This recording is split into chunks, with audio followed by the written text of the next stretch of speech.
剑御雷真诀。糟了，我必须回去。告辞了。多谢张少侠。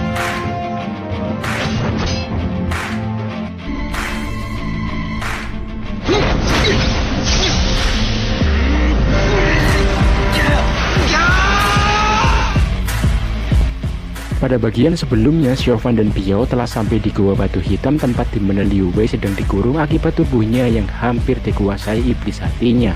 San Ning yang sebagai kekasihnya menggunakan segala cara untuk menyembuhkannya, tapi nihil hasilnya.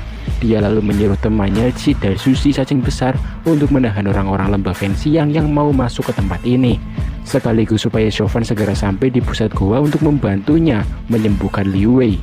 Tapi hal itu malah berbalik, yang mana justru Chauvin dan Biao lah yang dihadapkan dengan adanya Daisushi yang menghalangi jalan. Lalu bagaimanakah kelanjutannya? Langsung saja kita masuk ke full ceritanya. Chauvin dan Biao dikagetkan dengan adanya Daisushi di hadapannya, yang mana tiba-tiba Lu Suwei datang membantu mereka dan langsung menyerang Daisushi. Berundung dengan cepat juga San yang datang menggantikan perkelahian mereka dan menyuruh Daisushi pergi karena bukan orang-orang ini yang harus ditahan masuk. Di sisi lain, Li Sun dan Ye Hong dibuat bingung dengan banyaknya serangan api sebelumnya yang ternyata juga ada di mana-mana. Namun mereka akan lanjut mencari pusat gua ini nanti saat guru sang guang mereka datang. Kembali ke rombongan Chauvin, di mana Chauvin heran mengapa Liu Wei menjadi gila, padahal harusnya tidak seperti itu. Biao pun angkat bicara, di mana saat cermin api misterius di lembah Fengxiang ada sisa mantra dewa binatang di atasnya. Mengingat cermin api misterius dulu ada hubungannya dengan bangkitnya dewa binatang di masa lalu. Karena mantra dewa binatang itu jugalah ngebuat orang yang menggunakan cermin api misterius akan dikuasai iblis hatinya, yang ngebuat kepribadian mereka jadi pemarah, bahkan haus akan darah. Tapi hal ini juga tidak menutup kemungkinan kalau di dalam diri Liu Wei sendiri sudah ada obsesi yang ngebuat iblis hatinya jadi lebih gila. Chauvin yakin kalau cuma iblis hati Liu Wei bisa disembuhkan, tapi mereka harus tahu apa obsesinya. San yang kemudian ngebawa mereka ke tempat Liu Wei dikurung, yang seketika Liu Wei kembali ngamuk. Chauvin benar-benar tak menyangka Liu Wei jadi parah banget seperti ini. Saat sudah sadar kembali, Liu Wei nampak senang bisa bertemu lagi dengan Chauvin. Lu Suwei mengatakan jikalau mereka harus masuk ke hati Liu Wei untuk mencari petunjuk tentang obsesinya. Dan karena hal ini mirip dengan obsesinya di masa lalu, Chauvin berkata dengan masuk ke memorinya, mungkin ia bisa menyembuhkan iblis hati Liu Wei. Dan karena Xiao Huan juga bisa mantra langit untuk masuk ke kenangan masa lalu, dia bersedia membantu Chauvin masuk ke dalamnya. Dan karena ini jalan satu-satunya untuk menyembuhkan Liu Wei, mereka pun mencobanya. Mereka dikagetkan dengan adanya suara guru sang guang yang berhasil masuk ke dalam gua batu hitam ini. San yang berharap Daisushi bisa menahan orang-orang lembah Fengxiang itu untuk sementara. Xiaowan kemudian mulai merilis mantra langitnya. Setelah portal muncul, Chauvin dan Biao pun masuk ke dalamnya. Sementara yang lain berusaha menenangkan Liu Wei supaya bisa mengendalikan kesadarannya. Diperlihatkan Chauvin dan Biao yang masuk ke dalam memori Liu Wei berada di lembah Fengxiang. Mereka mengendap-endap masuk ke area altar api supaya tidak diketahui tetua lembah Fengxiang dan sang guang. Chauvin di sini meminta Biao tidak gegabah dan harus tetap berhati-hati, mengingat mereka harus mencari Liu Wei untuk menghentikannya supaya tidak dikuasai obsesinya. Biao di sini juga bercerita soal ibunya dan ibu Liu Wei, Xiaobai, yang merupakan saudara. Di dalam gua batu sendiri, sang guang dan murid-muridnya berusaha menaklukkan Daisushi si cacing besar. Awalnya sang guang dibuat cukup kewalahan, namun setelah bergabung kekuatannya dengan Li Sun dan Ye Hong, mereka pun berhasil memukul mundur Daisushi. Tapi tetap saja sang guang terluka juga dan mengharuskannya istirahat sebelum melanjut jalan ke pusat goa.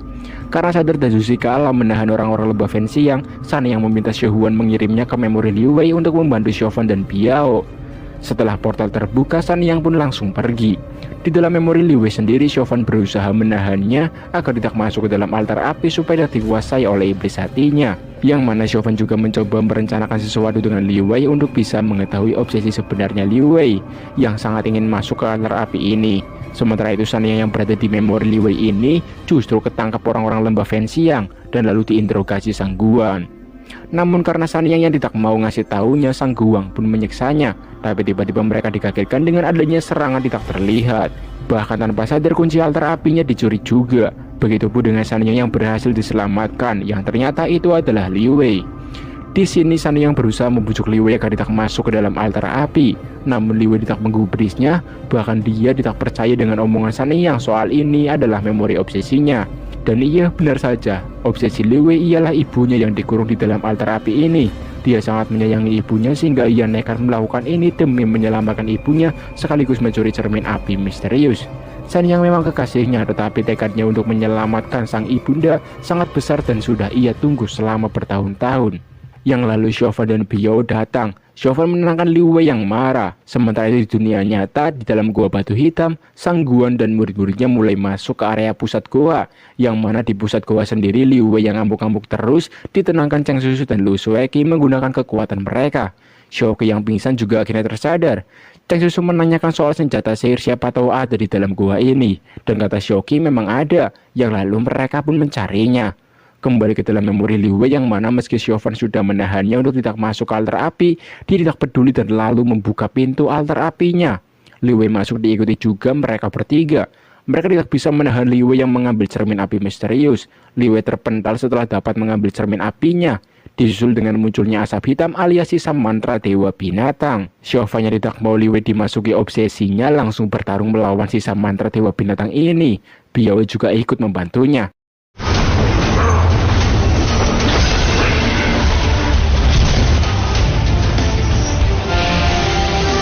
Yang mana di dunia nyata di dalam gua, Cheng Susu yang sudah memperbaiki senjata sihir gua disamperin Sang Guan dan murid-muridnya. Setelah berhasil memperbaiki si senjata, dia begitu senang karena berhasil menyerang orang-orang lembah Fenxiang ini. Karena benar-benar sudah marah, Sang Guan pun dengan gampangnya menghancurkan senjata sihir buatan Cheng Susu. Beruntung tiba-tiba ada telur sayap yang membantu Cheng Susu menghadapi Sang Guan. Tidak hanya itu, karena si telur tiba-tiba menetas jadi burung. Cheng Susu dan si burung pun pergi kabur, yang mana mereka masuk ke sebuah portal yang ada di pusat gua dan kembali ke tempat Liu Wei. Ini benar-benar chaos di mana mereka tidak bisa menahan orang-orang lembah Fenxiang, begitu juga dengan Liu Wei yang nampaknya sulit untuk ditenangkan. Kembali ke memori Liu Wei di mana Chauvin dan Biao menggabungkan kekuatan untuk menyerang sisa mantra Dewa Binatang. Dan iya, akhirnya mereka pun berhasil mengalahkannya, yang lalu kembali ke dalam gua batu hitam. Kejadian tadi ngebuat Biao teringat dengan kenangannya sama Chauvin saat berada di gua Wanfu dulu.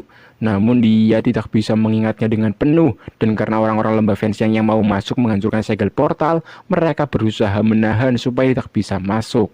San yang sendiri benar-benar khawatir melihat Liu Wei yang memang telah pulih tapi kondisinya sangat lemas akibat luka dan iblis hati yang terlalu lama mendiami tubuhnya. Yang hal itu Liu Wei utarakan agar San yang tidak lagi mengorbankan dirinya demi menyembuhkannya. Karena ia benar-benar sudah tidak bisa bertahan lebih lama lagi. Liu Wei pun menutup matanya. San yang menangis kejar tidak nyangka ia melihat langsung kekasihnya meninggal dengan tragis seperti ini. Sementara itu orang-orang lembah Fenxiang pada akhirnya berhasil menghancurkan portalnya, yang lalu pertarungan pun pecah. Yang tiba-tiba lava goa dari atas membanjiri area ini. Mereka hanya bisa melindungi diri masing-masing dari lava yang ada. Biao kembali teringat akan kenangan masa lalunya di mana Chauvin lah yang selalu menyelamatkannya. Bebarengan dengan itu, tungku penyimpanan ingatan Biao pun retak. Semua kenangan Biao kembali ke dalam tubuhnya secara penuh. Namun mereka juga dikagetkan dengan San yang menggunakan mantra pengorbanan yang mempersembahkan kultivasi 300 tahunnya demi membuat Liu Wei bangkit lagi. Ini benar-benar kisah cinta yang abadi nih. Liu Wei yang bahkan tidak menyangka San yang sampai sebegininya rela berkorban demi dirinya. San yang tidak pernah menyesal melakukan ini, karena ia melakukan ini atas nama cinta. Ini mengingatkan kita dengan Nyonya Jingling ya sob, yang rela mati demi menyelamatkan tetua Hesin atas nama cinta juga. San yang pun menghembuskan nafas terakhirnya. Tangis Liu Wei pecah, begitu juga dengan Xiaoqi. 我不想让你离开。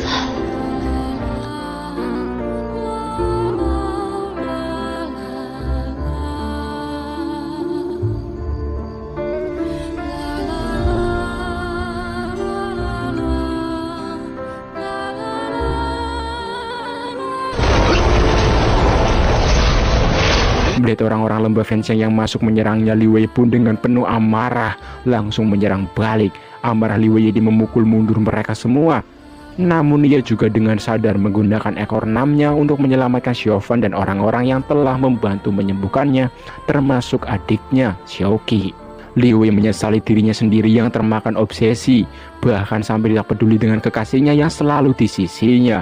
Dan karena San Yang sudah meninggal, dia juga tidak ada harapan untuk hidup lagi. Sebelum bunuh diri, dia melempar cermin api buat Xiaofan, bebarengan juga dengan menyelamatkannya menggunakan ekor enamnya. Gua batu hitam runtuh, mengubur dua sejoli rubah baik ini.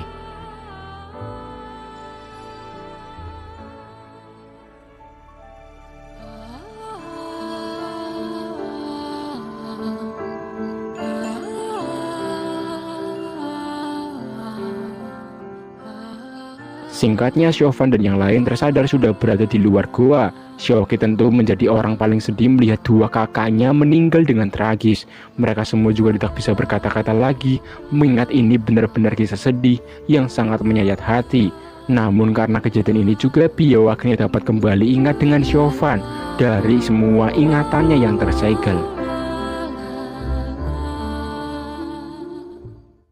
Di sisi lain, Lei Sun yang melihat Sang Guang terluka parah meminta Ye Hong untuk membawanya pulang ke lembah Fenxiang, dan perihal cermin api misterius, Lei Sun sendiri yang akan memikirkan cara untuk mendapatkannya lagi.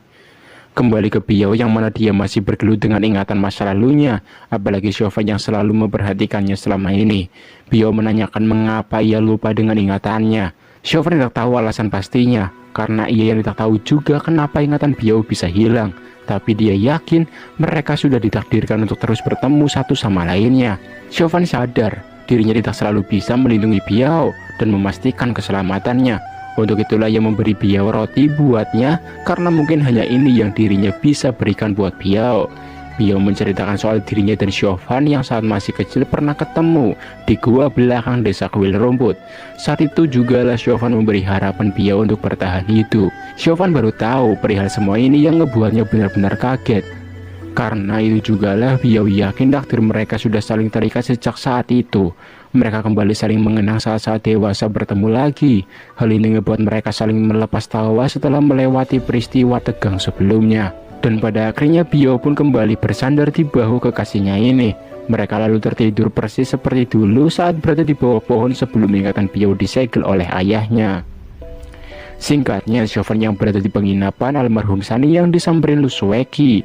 Dia menanyakan kapan Xiaofan balik bersamanya ke sekte Xingyun. Lu Sueki juga tahu soal cermin api misterius yang ada pada Xiaofan. Tentu hal ini akan menjadi bahaya untuk Xiaofan sendiri, yang mana lembah Fenxiang akan memburunya, begitu juga dengan Raja Hantu yang ingin mendapatkannya juga. Lu Sueki pun akhirnya tahu kalau Xiaofan tidak mau pulang karena surat alias perintah langsung dari nyonya gurunya Suru. Namun tetap saja Lu Sueki mengajak Xiaofan pulang ke Xingyun bersamanya. Xiaofan akan pulang nanti, tapi ada sesuatu yang harus ia cari tahu dulu. Yang ternyata Xiaofan menemui Biao di mata air purnama. Biao menjelaskan kalau mata air ini cukup sakral karena kata orang, jikalau pas bulan purnama mata air akan mengabulkan semua hajat orang yang mengucapkannya di sini. Begitu juga akan memperlihatkan masa depan orang tersebut. Xiaofan awalnya memberikan cermin api buat Biao, namun Biao menolaknya dan justru mengajak Xiaofan pergi bersama untuk tinggal di sebuah tempat di mana nggak ada aliran benar maupun iblis. Hal ini tentu berat untuk Xiaofan terima. Dia menolak ajakan Biao karena Xiaofan yakin jikalau mereka pergi berduaan saja akan lebih banyak masalah yang akan menimpanya. Dan hal itu mungkin bisa saja mereka lakukan, tapi nanti setelah dunia ini tidak ada lagi pembunuhan massal, apalagi kebangkitan dewa binatang yang pasti Raja Hantu akan lakukan. Jadi sulit untuk mereka bisa bersama. Mengingat Xiaofan yang sangat menentang keras hal itu, Xiaofan merasa punya tanggung jawab untuk menggagalkan pembangkitan dewa binatang karena gulungan pertama buku langit yang ada di dalam tubuhnya. Meski berat rasanya, Biao mencoba ikhlas akan perbedaan mereka yang dihalangi benteng yang cukup tinggi. Tiba-tiba mata air purnama menunjukkan pesonanya tepat saat bulan penuh alias purnama. Secara sadar Xiaofan pun melihat ke dalam mata air yang menunjukkan pertempuran besar antara dua aliran. Hal itu ngebuat Biao terluka parah, bahkan hampir kehilangan nyawanya demi melindunginya dari serangan pedang susian Dao Xuan. Xiaofan termangu diam, kaget melihat kemungkinan masa depan yang akan menimpanya dan Biao. Melihat Xiaofan yang shock, Biao menanyakan apa yang Xiaofan lihat di mata air tadi.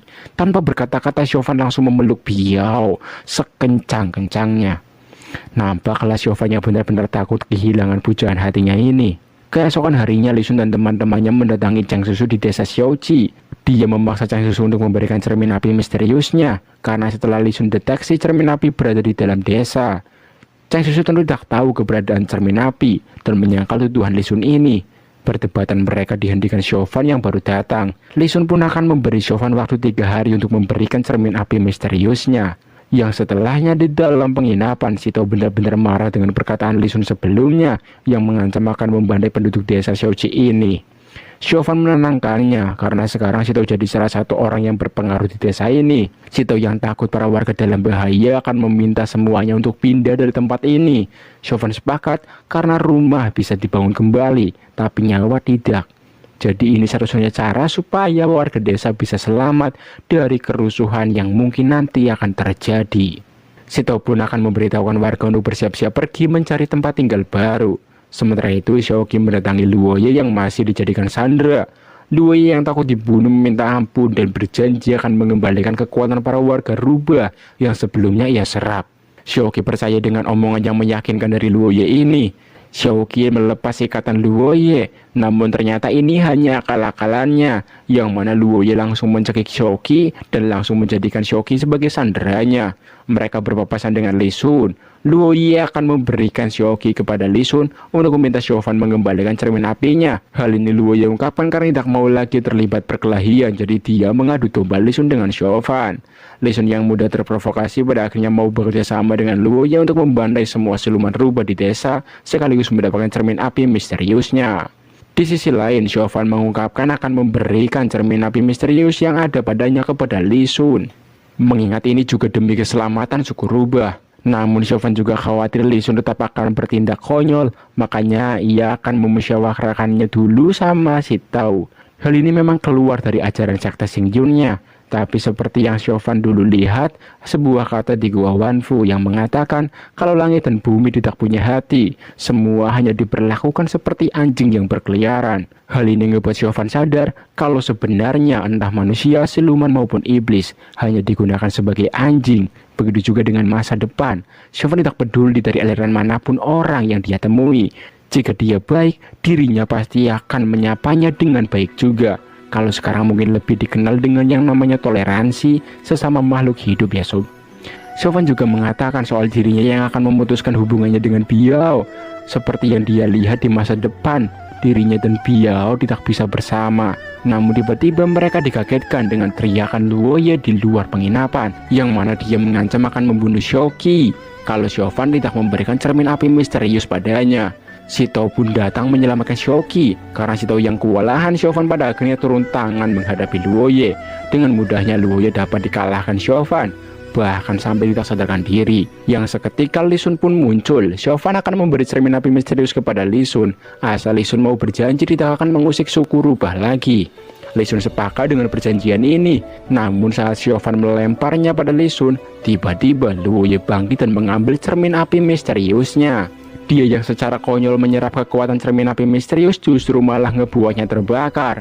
Luoye pun meledak musnah tanpa sisa.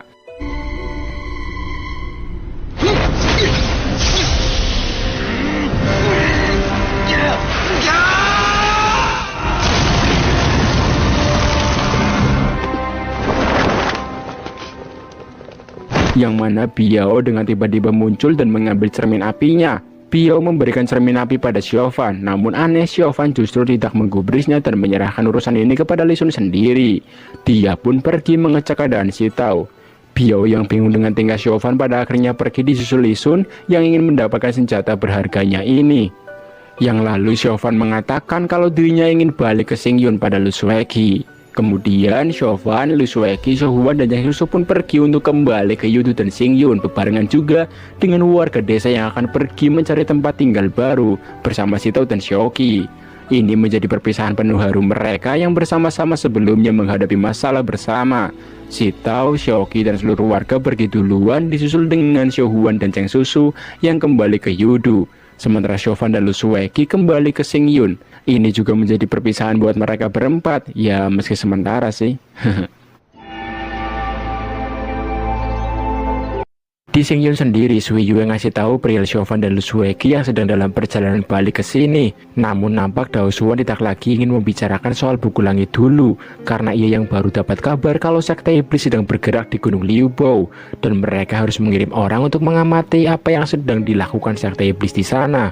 Sekte Tianjin lah yang sebelumnya ngasih kabar soal ini, karena mereka yang melihat banyak orang-orang sekte iblis yang sekarang berada di Gunung Liubao, yang katanya mereka di situ untuk menemukan binatang mistis Kuinu, yang tentu untuk membangkitkan dewa binatang. Dengan langkah-langkah yang sudah dijalankan oleh sekte Raja Hantu, Dao Xuan meyakini tinggal beberapa bahan lagi untuk mereka bisa membagikan dewa binatang. Dao Xuan yang tahu sekte iblis sudah semakin kuat meminta Tian Puyi, Zhang Song serta Sui Yue untuk turun tangan. Tian Puyi sendiri mengusulkan agar Chauvin dan Lu Suegi langsung aja disuruh untuk ke Gunung Liubao buat membantu mereka dan murid-murid aliran kebenaran yang lain. Ketua sekte Dao Xuan menyetujuinya. Kemudian di puncak Dazu, dari yang lain meminta agar diajak Tian Puyi ke Gunung Liubao. Awalnya Tian Puyi enggan mengajak mereka, tapi karena murid-muridnya ini yang ingin punya pengalaman mempraktekkan seni bela diri yang sudah dilatih selama ini, Puyi jadi sedikit bimbang. Apalagi muridnya yang benar-benar pandai merayu ini demi bisa ikut ke Gunung Liubao. Dan pada akhirnya Tian Puyi setuju untuk ngebawa mereka ke Gunung Liubao, menjalankan misi dari ketua sekte untuk menggagalkan tujuan dari Raja Hantu mendapatkan Kuinu. Di sisi lain, Linger yang lagi bareng Qi Hao mengungkapkan keinginannya pergi ke Gunung Liubao. Dia khawatir dengan juniornya Zhang Chauvin, mengingat dia jadi salah satu saksi saat pertama kali Chauvin datang ke puncak Dazunya yang benar-benar menyedihkan waktu itu. Banyak pengorbanan juga yang Chauvin lakukan demi dirinya aman dari amukan ayahnya Tian Puyi. Untuk itulah Linger ingin pergi ke Gunung Liubao supaya bisa gantian melindungi Chauvin. Mendengar cerita ini, Qi Hao pun akan mengizinkan Linger pergi ikut murid-murid yang lain ke Gunung Liubao. Sementara itu, Jingyu yang tahu banyak murid Xingyun mau ke Gunung Liubao juga memohon pada Jian Yi untuk memberinya izin untuk bisa ikut ke sana. Wan Jianyi tidak mengizinkannya karena Jingyu yang masih terluka akibat kultivasinya yang dihapus dan dia harus belajar kembali semua sihirnya. Hal itu tidak memungkinkan kalau Jingyu harus meninggalkan sekte Xingyun. Wan Jianyi menenangkan Jingyu supaya meninggalkan kultivasinya dulu, maka nanti juga kesempatan untuknya akan datang. Di sisi lain, nampak Chauvin yang terus memikirkan apa yang dia lihat di mata air purnama. Yang lalu Chauvin bertanya pada Lu Suegi, "Jika aku mati, apakah ada yang bersedih?" Dan tentu saja ada banyak orang yang sedih, ungkap Lu Suegi. Chauvin ingin balik ke Xingyun juga karena masih ada banyak hal yang ingin ia tanyakan pada gurunya Tian Puyi. Masa lalu dan masa depan seperti teka-teki, karena semua ini memang sudah ditakdirkan.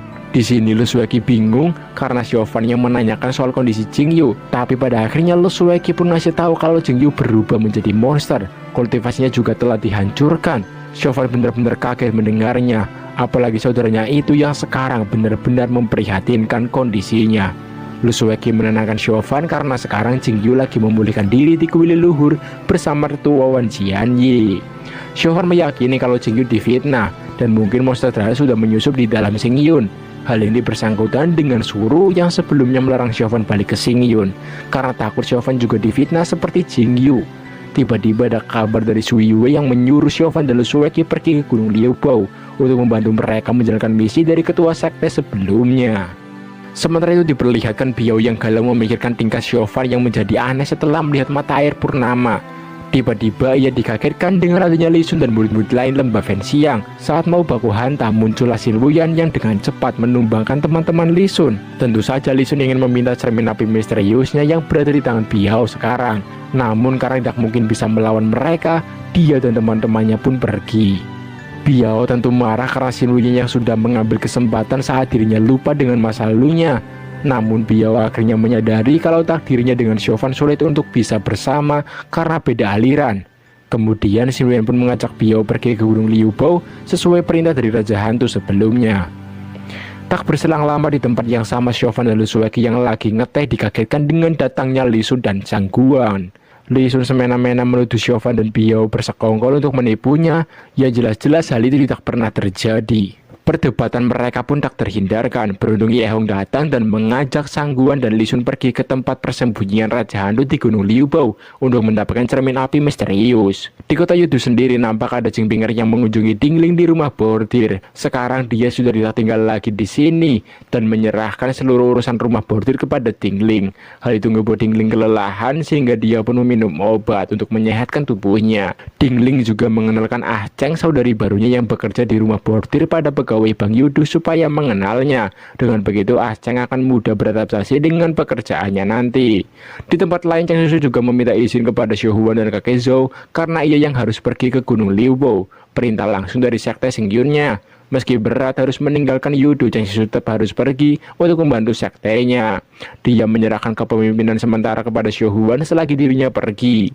Sebelum Chang Susu pergi, Xiao Huan mengenalkan ART baru untuk bantu-bantu di istana kota. Chang Susu di sini juga begitu terharu mendengar Xiao Huan yang menjual perhiasan demi mereka bisa melanjutkan hidup. Xiao Huan tidak apa-apa karena semua ini ia lakukan demi Yudu tetap damai. 爱死你们了！你去和你爹打个招呼吧，他可一直挂念着你呢。 Di Gunung Liubao sendiri, Biao dan Xin Wuyan bergabung dengan pasukan Raja Hantu yang lain. Biao pergi menemui ayahnya, sementara Xin Wuyan mengungkapkan soal perasaannya kepada Xinglong yang nampaknya dia sudah mencintai Biao. Tapi ini tidak ngebuatnya menggebu-gebu untuk mendapatkan Biao dan lebih memilih ngalir seperti air sesuai takdirnya. Biao sendiri marah sama ayahnya yang sudah menyegel ingatannya. Biao marah karena ayahnya sendiri yang tidak bisa melupakan ibunya.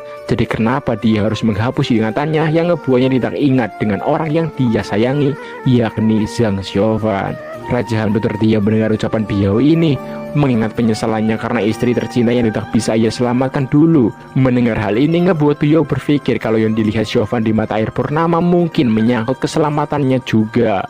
Namun dia juga dapat penjelasan dari ayahnya yang menyegel ingatan Biao sebelumnya, yang mana ayahnya ini sangat menyayanginya. Biao satu-satunya putri alias keluarga yang ia miliki. Raja Hantu takut Biao mengalami penderitaan seperti ibunya yang dulu. Raja Hantu dibuat kaget saat Biao mengungkapkan soal ibunya yang bilang tidak pernah menyesali apa yang dia lakukan demi Raja Hantu. Inilah yang namanya cinta sejati, meski bersama cuma beberapa hari dengan orang yang dia cintai, akan sangat bahagia. Mati pun tidak akan pernah dia sesali. Setelahnya Xin Wuyan ngasih tahu pada Raja Hantu soal cermin api misterius yang berada di tangan Biao. Raja Hantu tidak terlalu mengkhawatirkannya. Raja Hantu juga mengungkapkan kalau mungkin Biao dan Xiaofan tidak bisa dipisahkan. Jadi satu-satunya cara ia dengan ngebawa Xiaofan masuk ke dalam sekte Raja Hantunya untuk membiarkan mereka hidup bersama. Biao sendiri menceritakan soal perubahan Xiaofan setelah melihat mata air purnama kepada Xinglong, yang menurutnya Xiaofan melihat sesuatu di masa depan yang akan membahayakan nyawanya. Untuk menenangkan Biao, Xinglong berjanji akan menyelidiki apa yang Xiaofan lihat di mata air purnama saat dia sudah datang ke Gunung Liubao ini. Dari kejauhan, Lu Shuagi dan Xiaofan terus mengawasi pergerakan sekte Raja Hantu. Lu Shuagi akan balik ke tenda aliran kebenaran, sementara Xiaofan nanti menyusul karena ia takut ngebuat perselisihan lagi sama Lembah Fenxiang yang juga berada di sini. Xiaofan yang sedang sendirian berharap dengan berpisahnya ia dengan Biao bisa ngebuat Biao aman karena dilindungi oleh ayahnya sendiri. Mengingat kalau masih bersama itu akan berbahaya buat Biao juga nantinya. Di sini Xiaofan yang melihat burung kuning, yang lalu Xiaofan pun mengikuti burung kuning temannya saat berada di gurun. Yang ternyata di dalam hutan bambu, Li Sun dan Yehong mengurung si burung kuning yang tanpa sadar juga Xiaofan masuk ke perangkap dari Li Sun dan Yehong ini.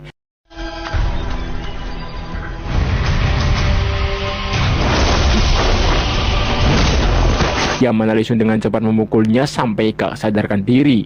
Xiaofan dijadikan sandera Sang Guan di tenda Lembah Fenxiang ini. Tentu Xiaofan tidak terima diperlakukan seperti ini, apalagi sama tetua dari aliran kebenaran yang benar-benar hina. Sang Guan marah karena Xiaofan yang menjelek-jelekkan perbuatan murid-muridnya dengan cermin api misterius saat di Yudu. Sang Guan menyiksa Xiaofan supaya mau mengembalikan cermin api misteriusnya yang sekarang berada di tangan Biao. Namun karena Xiaofan tidak mau melakukannya, Li Sun mengusulkan untuk menjebak Biao saja supaya memberikannya sendiri, karena kan Biao sangat bucin sama Xiaofan. Sementara itu Biao yang lagi mau pergi ke area sekte kebenaran ditahan Yego yang datang. Dia takut Biao kenapa-napa nanti. Namun karena Biao yang tidak mau balik, pada akhirnya Yego pun tetap ikut Biao pergi. Di camp sekte kebenaran sendiri, Lu Sueki yang lagi lihat-lihat bertemu dengan Asing. Lu Sueki mengungkapkan perihal Chauvin yang belum balik dari semalam. Ye Hong yang lewat pun ditanyai siapa tahu melihat Chauvin. Tentu melihat gerak-gerik Ye Hong, Lu Sueki berpendapat hilangnya Chauvin ada hubungannya dengan orang-orang lembah Fenxiang. Mengingat saat di desa Xiaoji mereka saling membenci. Bahkan hal ini hampir ngebuat Lu Sueki menyerang Ye Hong. Beruntung Li Sun cepat datang dan menenangkannya. Namun tetap saja Lu Sueki dan Asing menaruh curiga pada mereka berdua. Biao dan Ye Gu sendiri sudah berada di area camp sekte kebenaran. Mereka dikagetkan dengan datangnya Asing yang mencari keberadaan Chauvin. Tapi menyadari Chauvin yang tidak bersama Biao, Asing jadi lebih mencurigai lembah Fenxiang. Di sini mereka berdua menyusun rencana di mana Biao menyuruh Asing mendekati tenda lembah Fenxiang untuk mencari tahunya. Sementara Ye Gu ia suruh untuk cari bantuan ke sektenya dengan bersandiwara seakan-akan dirinya ditangkap aliran kebenaran. Rencana pun mulai mereka lancarkan. Di sisi itu, Chauvin dibawa Sang Guan dan Li Sun ke perbatasan wilayah Raja Hantu dan Sekte Kebenaran. Li Sun menggunakan kekuatannya untuk mengancam Raja Hantu dengan menukar cermin api misterius dengan nyawa Chauvin. Raja Hantu dan yang lain pun kaget mendengarnya, apalagi Ye Gu yang datang ngasih tahu kalau Biao disandera orang-orang aliran kebenaran. Yoyi, Xin Wuyan dan Xing Long pun langsung bergerak ke arah suara dari Li Sun tadi. Yang padahal kan Biao aman-aman saja ya, justru Chauvin lah yang sedang dalam bahaya. Kenapa mereka yang panik anjay? Biao muncul menggantikan perbuatan Li Sun yang mau membunuh Chauvin. Biao akan menukar cermin api misterius yang ada padanya asal Chauvin dibebaskan. Setelah terlepas, Chauvin langsung menahan serangan Sang Guan. Namun karena masih terluka, Chauvin pun tentu tidak bisa menahannya. Tapi tunggu, karena tiba-tiba Raja Hantu datang dan langsung baku hantam sama Sang Guan. Begitu juga dengan orang-orangnya yang dengan mudah dapat memukul mundur Sang Guan dan Li Sun. Mereka berdua pun pergi. Raja Hantu juga ngebawa Chauvin ke campnya untuk diobati. 带他走。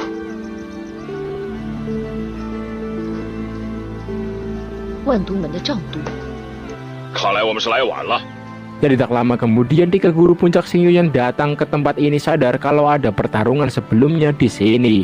Hal ini ngebuat Tian Buyi sangat bersemangat untuk bisa bertarung lagi melawan sekte iblis yang mungkin sebentar lagi akan terjadi. Lu Sueki pun datang dan ngasih tahu soal Chauvin yang hilang dari semalam.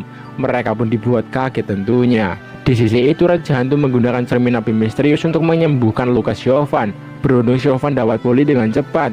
Ini juga ada pengaruh dari bantuan buku langit dalam tubuhnya. Namun kemudian Raja Hantu menyuruh Xing Long untuk mengurung Chauvin agar tidak pergi dari campnya ini.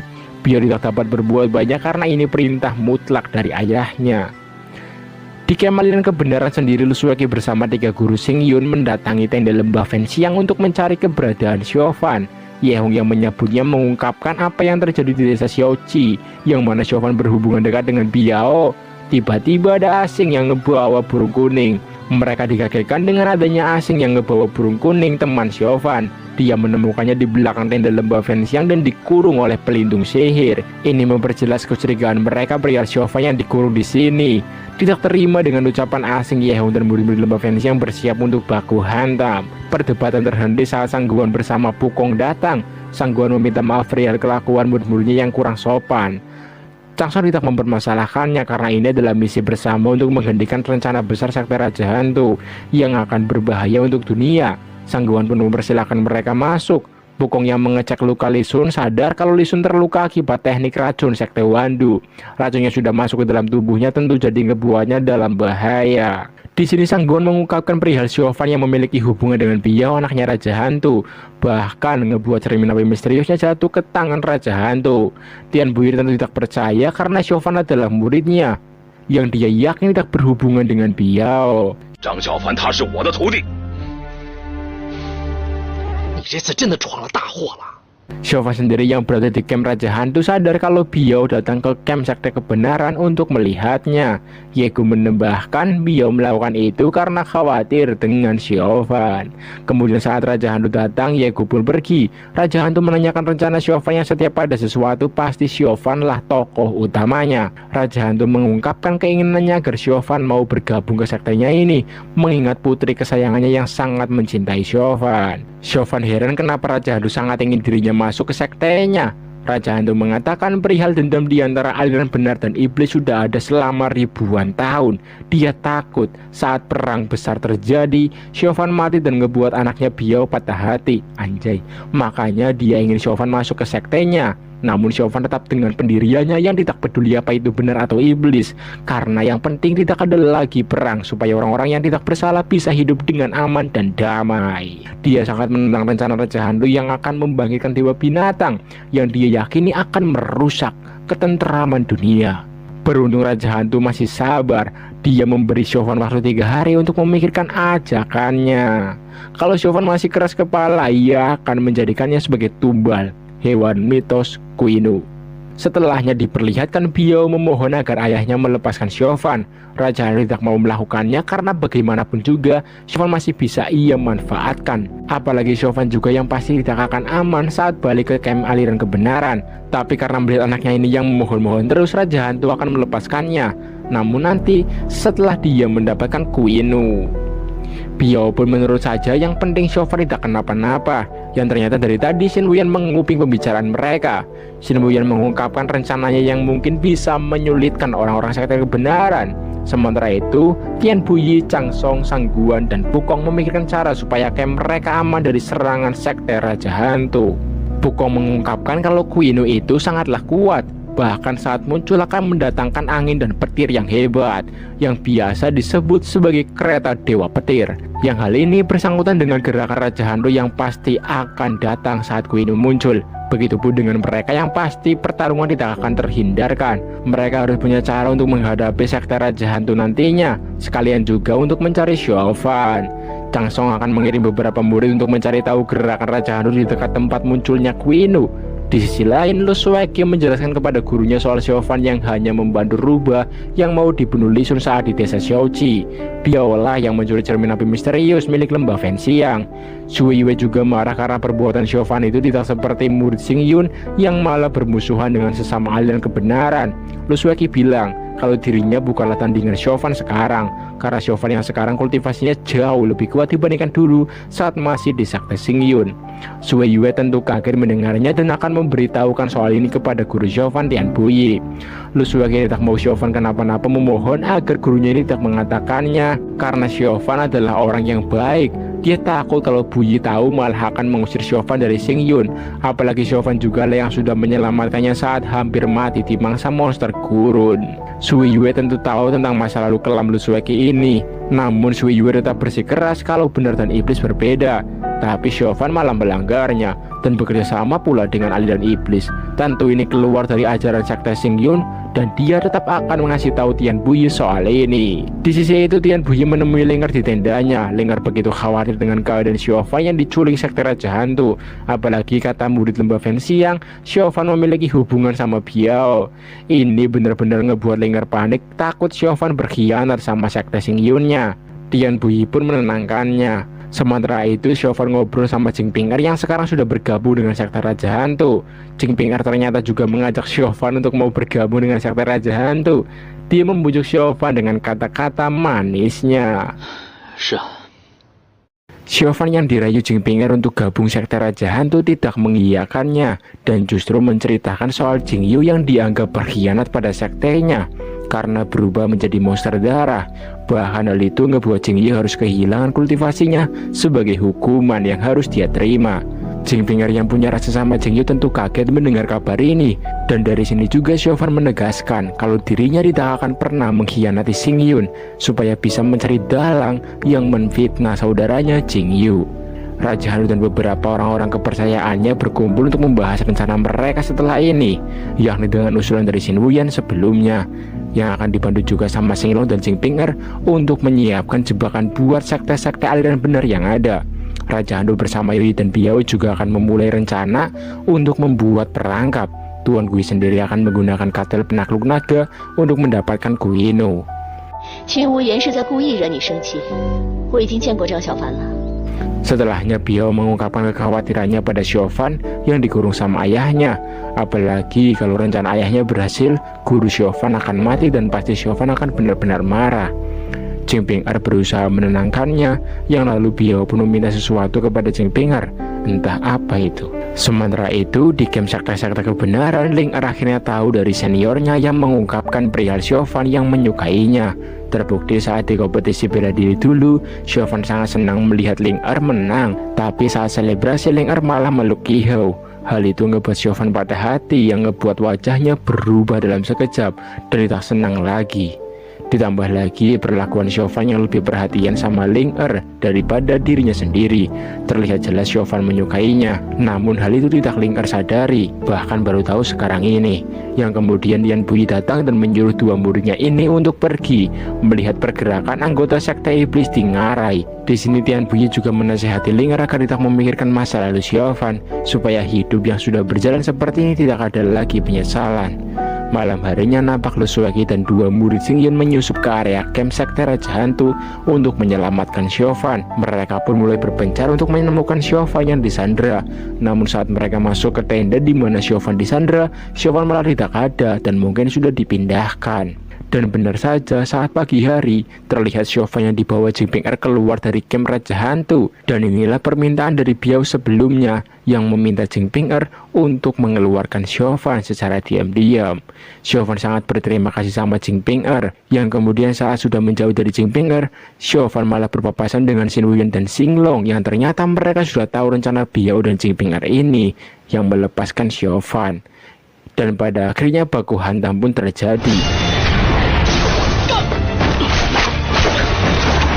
Chauvin yang terdesak dibantu Ling Er dan Tian Puyi yang datang. Seorang diri Tian Puyi meladeni Xin Wuyan sama Xinglong, dan tiba-tiba Biao juga datang. Namun itu dia langsung diserang murid-murid Xingyun yang lainnya. Beruntung Raja Hantu datang membantu. Dan iya, setelah sekian lama Tian Puyi dan Raja Hantu ketemu lagi akhirnya. Raja Hantu tanpa ragu menyatakan keinginannya berbesan dengan Tian Puyi, yakni menikahkan Chauvin dan Biao. Anjay. Semua orang yang mendengarnya tentu dibuat kaget. Bahkan Tian Puyi tak dapat berkata-kata lagi, yang setelah Raja Hantu pergi, nampaklah tatapan tajam Tian Puyi kepada Chauvin yang menunjukkan kemarahannya.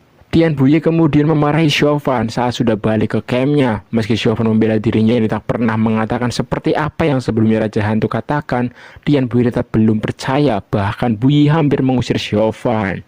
Chauvin mengatakan perihal Biao yang sering menyelamatkan nyawanya. Itulah mengapa tadi dia berusaha melindungi Biao. Dan menurutnya yang ia lakukan selama ini tidak sekalipun keluar dari ajaran gurunya ini. Karena ia yang selalu menumpas kejahatan dan membela kebenaran. Pernyataan Chauvin ini ngebuat Puyi teringat dengan Wan Jianyi yang juga pernah berada di situasi seperti Chauvin sekarang. Tiba-tiba Sang Guan mendatangi mereka. Dia ingin menanyakan soal cermin api misterius kepada Chauvin.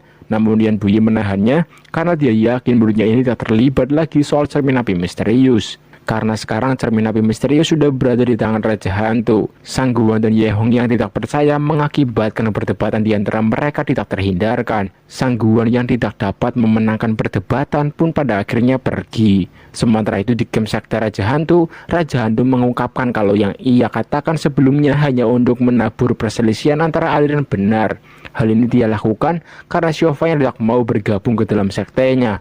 Raja Hantu juga menegaskan kalau ia tidak merestui Biao sama Chauvin, kalau Chauvin masih di sekte Xingyun. Xin Wuyan memanfaatkan momen ini untuk mengungkapkan keinginannya supaya menikahi Biao. Mengingat ia yang sudah mengagumi Biao dari dulu, Biao langsung mengatakan ketidaksetujuannya karena dia yang tidak mencintai Xin Wuyan. Raja Hantu juga tidak bisa mengizinkannya begitu saja karena pernikahan itu untuk seumur hidup. Jadi dia serahkan kepada putrinya sendiri Biao yang memutuskan.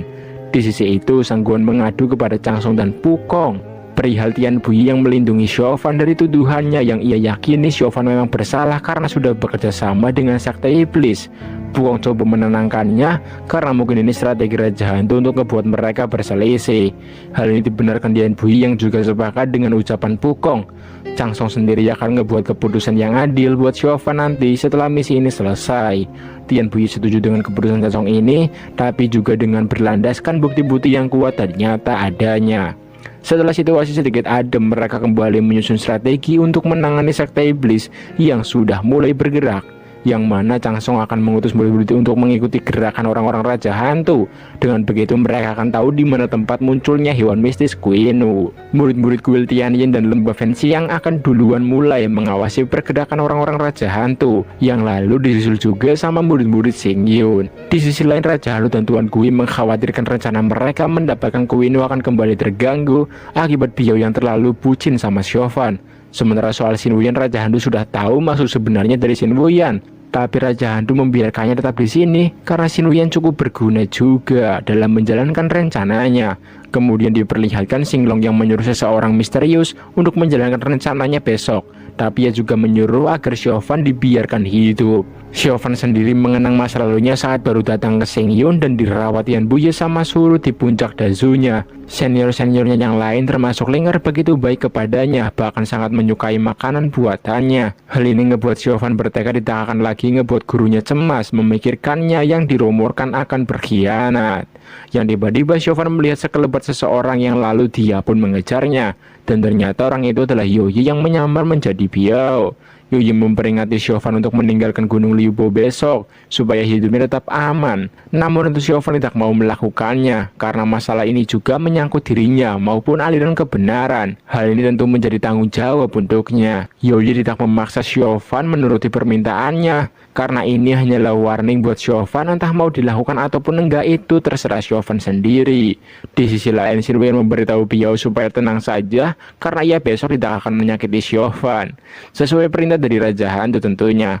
Namun Biao tidak terlalu menanggapinya. Xin Wuyan mengatakan keinginannya melihat seberapa jauh kisah cinta Xiaofan dan Biao karena menurutnya sangatlah menarik. Hal ini tentu menambah kekesalan Biao pada Xin Wuyan yang licik ini, yang berniat mengadu domba Xiaofan dengan ucapannya yang ingin menikahi Biao sebelumnya. Keesokan harinya, Xiaofan ngasih tahu gurunya kalau Sekte Iblis akan bergerak hari ini. Ia tahu dari Youyi tadi malam. Yan Buye kemudian ngasih tahu Pukong ucapan Xiaofan tadi. Hal ini supaya mereka berhati-hati dalam bertindak, karena menurutnya Raja Hantu punya rencana dalam rencana. Anjay. Mereka dikagetkan dengan adanya suara petir yang bergelegar, pertanda hewan mistis Kuino yang muncul.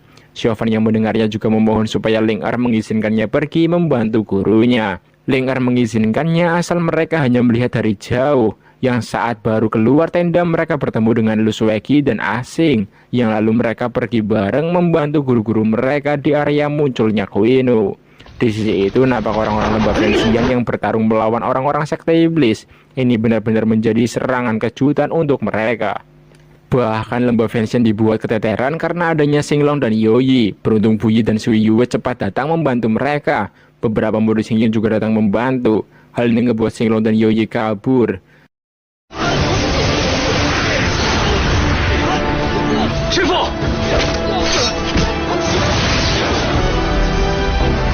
Changsung, Pukong, dan murid-murid yang lain sendiri berada di pusat munculnya Kuino. Changsung pede kalau rencananya untuk mengambil Kuino duluan akan berhasil. Dia dan Pukong kemudian merilis formasi untuk digunakan sebagai serangan buat Raja Hantu dan orang-orangnya.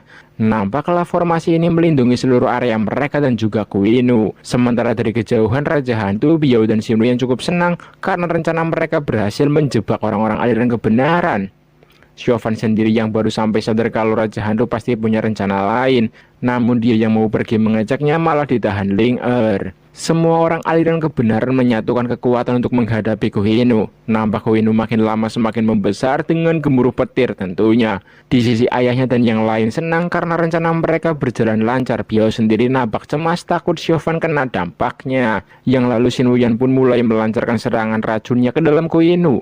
Menyadari adanya serangan racun, Buye menyuruh yang lain untuk berhati-hati. Dan benar saja, tiba-tiba dari dalam Kuino muncul serangga hitam beracun. Mereka tentu hanya bisa berusaha melindungi diri masing-masing. Apalagi dari samping Xinglong dan Youyi sudah bersiap menyerang dengan anggota Sekte Iblis yang ada. Ini ngebuat situasi chaos, apalagi tidak sedikit juga murid-murid yang terkena serangga beracun.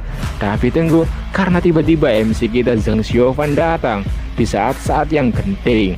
Menggunakan kekuatan tongkat maniknya, Xiaofan berusaha melawan Kuino. Meski seorang diri, Xiaofan cukup bisa menahan Kuino. Serangga beracun pun musnah, yang lalu perang pun pecah. Hal ini ngebuat Raja Hantu dibuat marah dan memaksanya ikut turun tangan. Dia merilis formasi naganya yang ngebuat Chauvin benar-benar terpojok karena kekuatan Kuino yang bertambah damage-nya. Chauvin yang hampir jatuh diselamatkan burung kuningnya. Yang lalu Chauvin pun kembali menghadapi Kuino yang benar-benar telah muncul sepenuhnya. Chauvin menggunakan semua keterampilannya untuk mengalahkan Kuino. Bahkan tanpa Chauvin sadari, dia menggunakan keterampilan lonceng penghancur hati milik Guil Tianyin. Hal ini tentu ngebuat guru-guru aliran benar kaget melihatnya. Chauvin berhasil mengalahkan Kuino. Namun Tuan Gui juga dengan cepat memasukkan inti kekuatan Kuino ke tungku penyimpanan. 天鹰阁的万灭心中，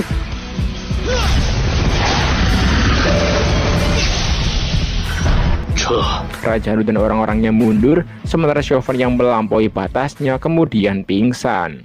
Singkatnya, di camp Sangguan bertanya-tanya bagaimana bisa murid Xingyun menguasai keterampilan atau sihir Guil Tianyin. Mereka menganggap Guil Tianyin menyusupkan Chauvin ke Xingyun, namun tuduhan itu tidak benar. Mereka benar-benar heran bagaimana bisa Chauvin menguasai dua sihir sekaligus, ya dari Xingyun dan juga dari Guil Tianyin. Ini benar-benar di luar nalar manusia. Selaku gurunya, Tian Buyi berusaha membela Chauvin dari tuduhan Sangguan yang semena-mena ini. Bahkan Buyi berani menantang mereka semua kalau ngebawa Chauvin. Hal ini ia lakukan karena Chauvin adalah muridnya, dan sampai mati pun dia tetaplah muridnya. Chauvin yang terbangun tentu terharu mendengarnya. Setelah balik ke Xingyun, para guru puncak dan ketua sekte Daosuan merundingkan soal Chauvin yang menguasai sihir Tianyin. Yang tentu ini bukan masalah sepele. Si temperamen Changsong sangat heran dengan Chauvin bagaimana bisa dia mempelajari sihir Tianyin, padahal kata Buyi dia tak pernah turun gunung saat sudah masuk ke Xingyun. Bahkan Changsong sangat ingin menghukum Chauvin karena sudah melanggar 3 aturan Xingyun sekaligus. Apalagi masih ada kekuatan misterius juga dalam tubuh Chauvin yang mereka tidak ketahui dari mana asalnya. Dia meminta Daosuan mengatakan apa yang harus mereka lakukan untuk menangani masalah ini. Buyi angkat bicara di mana saat baru masuk Xingyun, Chauvin hanyalah anak tanpa bakat. Bukannya mau membela Chauvin, tapi dua sihir ada dalam tubuh seseorang itu hampir mustahil bisa dilakukan, termasuk oleh orang yang paling kuat sekalipun. Tentu ini membingungkan kenapa Chauvin bisa melakukannya, padahal dulu motong bambu besar saja dia butuh waktu setengah tahun. Yang intinya bagaimana bisa Chauvin berlatih dua sihir secara bersamaan, tentu itu tidak masuk di nalar. Changsong yakin kalau Chauvin adalah mata-mata dari Tianyin untuk mencuri sihir Xingyun. Namun tentu ini tidak logis mengingat latar belakang Chauvin adalah yatim piatu yang desanya dibantai oleh seseorang. Jadi tak mungkin Chauvin mata-mata dari Guil Tianyin. Mereka masih buntu menemukan poin dari mana Chauvin dapat mempelajari sihir Tianyin. Tian Buyi percaya kalau muridnya tidak berkhianat karena saat turun gunung sering menyelamatkan teman-temannya yang juga dari Xingyun. Bahkan Lu Suege juga menjaminnya. Termasuk saat kemarin di Gunung Liubo, Chauvin juga seorang diri bertaruh nyawa menghadapi Kuino. Tentu semua yang berada di Gunung Liubo melihatnya kalau Chauvin berkhianat. Kenapa kemarin datang mempertaruhkan nyawanya, bukan malah bersembunyi saja dan membiarkan rekan-rekan Xingyunnya mati. Daosuan menghargai jasa Chauvin di Gunung Liubo, tapi mereka juga harus tahu alasan Chauvin menguasai sihir Tianyin. Namun Tian Buyi yang sudah menanyakan soal ini pada Chauvin tidak dapat jawabannya, karena Chauvin yang keras kepala dan tidak mau mengatakannya. Tian Buyi tak setuju kalau Chauvin harus dibunuh karena kesalahannya, mengingat dia adalah muridnya. Buyi tahu betul sifat aslinya yang berbudi luhur. Bahkan dia menyatakan kalau Chauvin balik ke Xingyun dengan sikap seolah siap untuk mati. Masalah ini benar-benar rumit, apalagi melibatkan Guil Tianyin dan juga lembah Fanxiang. Karena itulah Tian Buyi meminta izin pada Daosuan dan rekan-rekan lainnya supaya dia beri waktu untuk menangani Chauvin agar masalah ini bisa menemukan jalan keluar yang tepat. Daosuan pun mengizinkannya. Di sisi lain, Tuan Gui menemui Raja Hantu. Mereka membicarakan soal Chauvin yang sekarang terlibat masalah dengan 3 sekte aliran benar. Meski Chauvin nanti akan mendapat hukuman dari sekte Xingyunnya, Tuan Gui meyakini kalau Tian Buyi bakal melindungi muridnya itu mati-matian. Mereka berdua juga nampak cukup puas dengan peristiwa di Gunung Liubo yang menandakan adanya semangat lebih untuk sektenya. Namun mereka tidak bisa menyerang Xingyun sekarang karena Xingyun yang masih memiliki pedang Suxian. Tuan Gui juga sudah memberitahu Yicai untuk mencuri pedang Suxian. Dan dari sinilah kita tahu kalau Raja Hantu dan Tuan Gui berambisi menghancurkan Xingyun dan mungkin sebentar lagi akan menyerang Xingyun. Sementara itu di puncak Dazu, Chauvin yang lagi masak disamperin Suru. Nampaklah Nyonya Suru yang begitu perhatian dan khawatir dengan Chauvin. Suruh juga menenangkan Chauvin karena ia yakin semua masalah ini akan menemukan akhir yang terbaik. Dia juga selalu percaya kalau Chauvin adalah anak yang baik dan jujur seperti dulu dan tidak akan pernah berubah, karena itu adalah sifat asli Chauvin. 小凡，善良又诚实的孩子。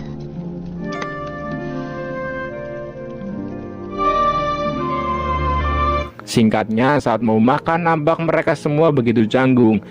Yang ternyata dua senior Chauvin babak belur karena membela Chauvin dari tuduhan murid-murid puncak lain yang menjelek-jelekan Chauvin. Yang tiba-tiba Tian Puyi langsung memarahi Chauvin seperti biasanya. Chauvin pun berusaha menenangkannya, namun Chauvin juga tidak bisa berbuat banyak karena semua masalah yang sekarang terjadi akibat ulahnya. Tian Puyi memaksa Chauvin mengatakan semuanya sekarang, terutama perihal asal-usul Chauvin menguasai sihir Tianyin. Chauvin tidak menjawabnya dan hanya meminta maaf kepada gurunya dan senior-seniornya ini. Dia juga bersumpah tidak pernah mengkhianati sekte Xingyun. Tian Puyi pun menantang Chauvin untuk mengatakan kalau dia tidak pernah menjalin hubungan dan biao pada semua orang. Chauvin pun berani melakukannya. Tapi tidak sampai di situ saja karena Tian Puyi lalu menyuruh Chauvin untuk sekarang turun gunung dan ngebawa balik kepala Biao. Sebagai tanda Chauvin benar-benar tidak menjalin hubungan dengannya. Chauvin terdiam, tidak bisa berkata-kata, bahkan seakan mau marah. Karena berdebatan di meja makan, Tian Puyi jadi tidak mood dan lalu pergi. Disusul juga sama Chauvin. Di sini Puyi mengakui kalau Chauvin memang sudah dewasa, termasuk kultivasinya yang sudah meningkat dengan pesat. Tapi satu hal yang sama dari Chauvin, dia tidak akan mengatakan apa yang sudah dirahasiakan. Bahkan kalaupun dibunuh, Chauvin tidak akan mengatakannya karena kekeras kepalaannya. Tian Puyi berusaha membujuk Chauvin supaya mau mengatakan soal sihir Tianyin karena sekarang situasinya sudah benar-benar genting. Namun tetap saja Chauvin tidak mau mengatakannya, mengingat dirinya yang sudah berjanji pada biksu Pusi dulu untuk tidak ngasih tahu siapapun. Tian Puyi coba lagi menanyakan alasan Chauvin tidak mau mengatakannya karena ini juga menyangkut masa depannya nanti. Dan jika Chauvin tetap kekeh tidak mau mengatakan janjinya itu, banyak orang yang akan menjadi korban karena membela Chauvin. Chauvin berlutut memohon ampun sama gurunya ini. Ia tahu kalau tindakannya ini salah, namun Chauvin juga tidak punya cara lain. Bahkan dia sudah siap mati kalau itu hukum yang terbaik untuknya. Tian Puyi yang marah hampir mengeluarkan ultinya, beruntung tidak jadi, sehingga Chauvin tidak kenapa-napa. Malam harinya Ling Er menanyakan kepada Chauvin kenapa Chauvin sangat keras kepala dan tidak mengatakan apapun tentang sihir Tianyinnya. Chauvin terdiam, tidak bisa berkata-kata. Apalagi Ling Er yang juga tahu kalau dirinya mencintai Biao, yang tentu ini bertentangan dengan aturan Xingyun. Meski begitu, Chauvin bersumpah tidak pernah sekalipun mengkhianati sektenya ini. Bahkan Chauvin membela Biao yang ia yakini dia tidak jahat seperti orang-orang sekte iblis lainnya. Ling Er tentu kaget mendengar penjelasan Chauvin ini. Apalagi hubungan Chauvin dan Biao sudah menjadi konsumsi publik, yang tentu ini mencoreng nama baik puncak Dazu dan sekte Xingyunnya.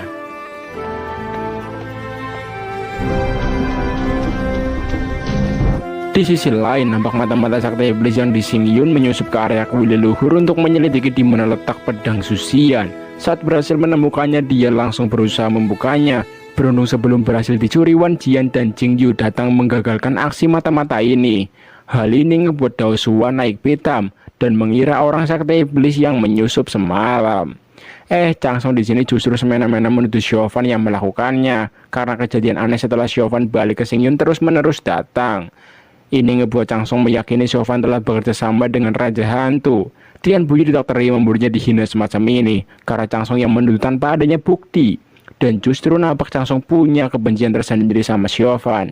Dao Suan percaya dengan omongan Chang Song mengingat sekarang pedang Susian juga sudah tidak aman. Tian Puyi mengusulkan agar kecurigaan Dao Suan pada Chauvin terbukti, maka biarkan Chauvin diasingkan di kuil leluhur seperti Jing Yu. Dengan begitu Chauvin tidak akan bisa pergi kemana-mana lagi. Dao Suan pun menyepakatinya. Keesokan harinya, Chauvin pun mendatangi kuil leluhur. Dia begitu senang akhirnya bertemu lagi dengan Jing Yu. Begitupun dengan Jing Yu yang sangat senang. Chauvin menyesal dulu tidak pulang bareng Jing Yu yang hal ini malah ngebuat Jing Yu harus kehilangan kultivasinya. Namun Jing Yu tidak apa-apa karena Chauvin adalah saudara satu-satunya. Dia melakukan ini demi melindunginya. Jing Yu sudah ikhlas dengan semua yang terjadi kepadanya. Sekarang dia juga mulai mengembalikan kultivasinya lagi, dibantu sama tetua Wan Jian. Tian Puyi sendiri menemui Wan Jian untuk meminta izin biar Chauvin boleh tinggal di kuil leluhur ini. Dia tahu Chauvin sedang ada masalah yang besar, tapi dia yakin Chauvin bukan orang yang mau mencuri pedang Zuxian. Hal ini semata-mata ia lakukan supaya Chauvin aman tetap tinggal di sini. Puyi juga percaya cepat atau lambat mata-mata sekte iblis yang di Xingyun akan ketahuan. Wan Jian sendiri juga tidak keberatan karena Chauvin juga bisa membantunya melindungi pedang Zuxian dari pencuri sebelumnya. Di sisi itu Raja Hantu dapat kabar dari mata-matanya di Xingyun yang ngasih tahu soal tempat pedang Zuxian disembunyikan yang ternyata berada dekat dengan kuil leluhur, yang mana Raja Hantu akan mengirim Xin Wuyan untuk mencurinya, mengingat Xin Wuyan orang yang punya banyak rencana juga. Namun karena Xingyun yang sudah waspada juga, Raja Hantu akan mengirim orang untuk membantu Xin Wuyan, yang tidak lain adalah Jing Ping-er. Hal itu pun Jing Ping-er ungkapkan kepada Biao. Malam harinya sebelum pergi menjalankan misi mencuri pedang Zuxian, Xin Wuyan ngeteh dulu sama Xinglong dan Biao alias ngebir aja. Di sini Biao mengungkapkan keresahannya yang kalau sampai ayahnya mendapatkan pedang Zuxian itu akan menjadi masalah besar karena pasti perang akan pecah dan banyak korban yang berjatuhan. Singkatnya saat Biao dan Xinglong udah teler, diam-diam Xin Wuyan mengambil lonceng Biao yang tanpa dia sadari juga dari belakang Jing Ping-er melihatnya. Di kuil leluhur, Jing Yu menanyakan dari mana asal pedang Zuxian, yang mana kata tetua Wan Jian 100 tahun lalu. Setelah perang besar terjadi, Xingyun dan aliran iblis selalu berselisih.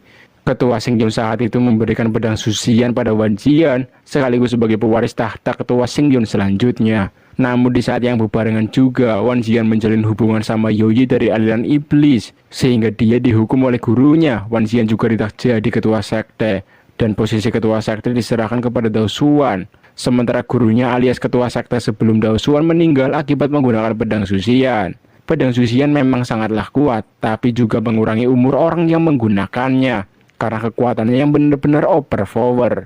Setelah tahu alasan Wan Jian menjaga kuil leluhur, Jing Yu berjanji akan membantunya menjaga pedang Zuxian. Begitupun dengan Chauvin yang akan menjaga pedang Zuxian sepenuh hati. Kalau perlu nyawanya, ia rela pertaruhkan demi melindungi pedang Zuxian dari aliran iblis. Keesokan harinya Tian Puyi mengunjungi Chauvin yang lagi beres-beres. Puyi juga menanyakan apakah Chauvin siap menerima hukuman dari ketua sekte. Chauvin tidak keberatan. Bahkan dia tidak akan neko-neko lagi supaya gurunya ini tidak lagi terbebani dengan masalahnya. Hal itu justru ngebuat Puyi marah karena yang ia lakukan selama ini semata-mata bukan hanya demi reputasinya dan puncak Dazu, tapi demi Chauvin muridnya ini agar tidak terlalu berat menerima hukuman. Karena sekarang Chauvin situasinya sangat rumit dan belum ketemu titik penyelesaiannya. Dan semua ini juga tergantung Chauvin sendiri, apalagi di Xingyun sekarang ada mata-mata aliran iblis yang kalau masalah ini tidak terselesaikan, Xingyun akan dalam bahaya. Puyi meminta Chauvin tidak bertindak gegabah dan menunggu perintah darinya saja. Sebelum pergi, dia ngasih obat buat Chauvin agar lukanya cepat sembuh. Yang lalu Chauvin bersama Jing Yu pun meminum obat dari Puyi sebelumnya. Chauvin merasa kalau selama ini dirinya ngebuat gurunya tidak tenang. Ia malah takut di masa depan mengecewakannya lagi. Dan perihal Biao, Chauvin sudah memutuskan hubungan dengannya. Dia berjanji akan selalu berada di Xingyun karena ini adalah tempat di mana ia besar. Semua ini terjadi juga tentu karena adanya perbedaan antara benar dan iblis yang ngebuat hampir semua orang tidak bahagia dan dibayang-bayangi dengan ambisi besarnya sendiri. Apalagi mereka yang merasakannya sendiri, di mana keluarga dan seluruh kerabat desa kuil rumputnya dibantai saat masih kecil. Mereka tentu tidak akan pernah lupa dengan peristiwa kelam itu. Jing Yu juga bercerita kalau selama di kuil leluhur ini, ia banyak belajar tentang berbagai hal. Tidak terlepas juga dari ajaran Wan Jian yang selalu membantunya saat dalam masa terpuruk. Yang pada intinya orang belajar sihir untuk melindungi sesama dan orang yang baik di sekelilingnya. Di sisi itu diperlihatkan Lu Sueki yang menanyakan kondisi Chauvin kepada Tian Puyi. Tian Puyi mengatakan kalau Chauvin baik-baik saja. Di sini Lu Sueki juga ngasih tahu kalau selama turun gunung, dia tidak pernah menemukan keanehan dalam diri Chauvin. Lu Sueki bahkan bersumpah kalau Chauvin bukan mata-mata sekte iblis. Puyi juga sependapat dengan Lu Sueki karena ia tahu betul kepribadian Chauvin yang sangat setia pada sekte Xingyun. Lu Sueki kemudian pamit untuk turun gunung menyelidiki pergerakan sekte iblis. Malam harinya di kuil leluhur, Wan Jian sadar kalau Chauvin lagi cemas. Dia tahu Chauvin khawatir sekte iblis datang lagi untuk mencuri pedang Zuxian. Wan Jian menenangkan Chauvin karena semua orang sebenarnya punya sifatnya masing-masing, dan yang menjadikan orang itu iblis atau benar bukanlah dari alirannya, melainkan dari sifat dan hati orang itu sendiri. Wan Jian menambahkan kalau masa depan Xiaofan tergantung dengan niatnya sekarang. 世间种种，大多因执念而引起的。 Di tempat lain diperlihatkan Xin Wuyan dan Jing Pinger yang menemui mata-matanya yang akan mengantar mereka ke area dekat kuil leluhur untuk mencuri pedang susian.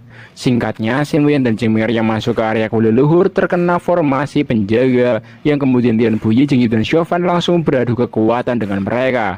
Xiaofan di sini lengah karena Xin Wuyan yang membunyikan lonceng milik Biao yang ia curi sebelumnya. Hal itu dimanfaatkan mereka berdua untuk pergi kabur dari perangkap ini.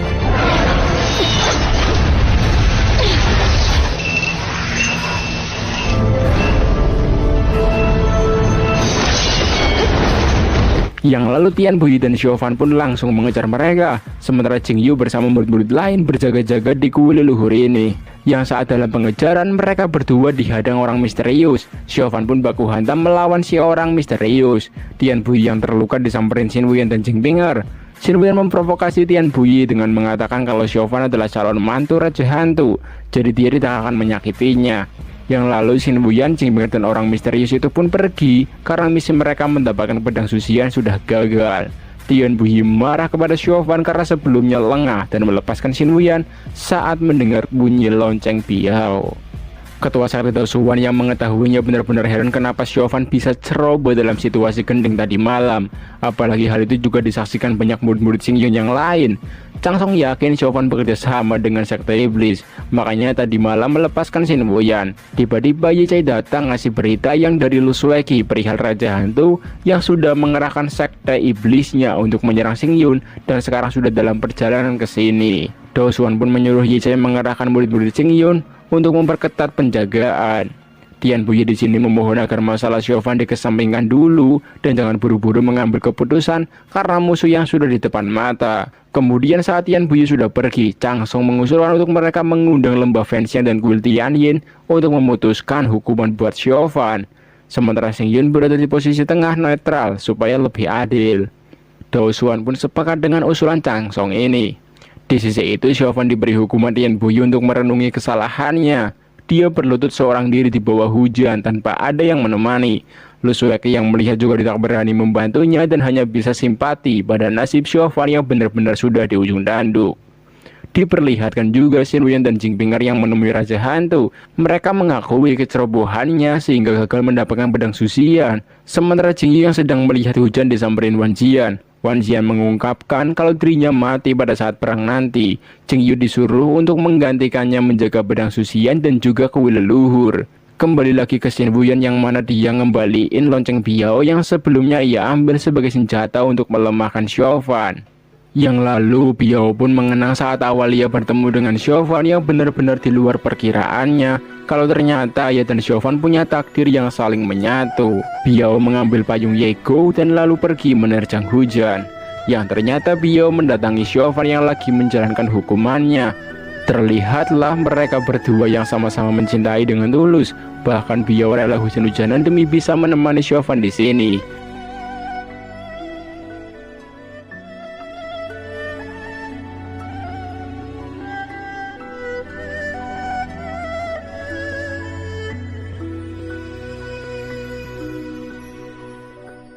Singkatnya, saat pagi hari Biao memberi hadiah buat Xiaofan agar selalu mengingatnya di masa depan. Xiaofan curhat perihal tuduhan orang-orang Xingyun yang semua mengarah kepadanya, padahal ada yang bukan ulahnya. Bahkan untuk membela diri saja Xiaofan tidak diberi ruang.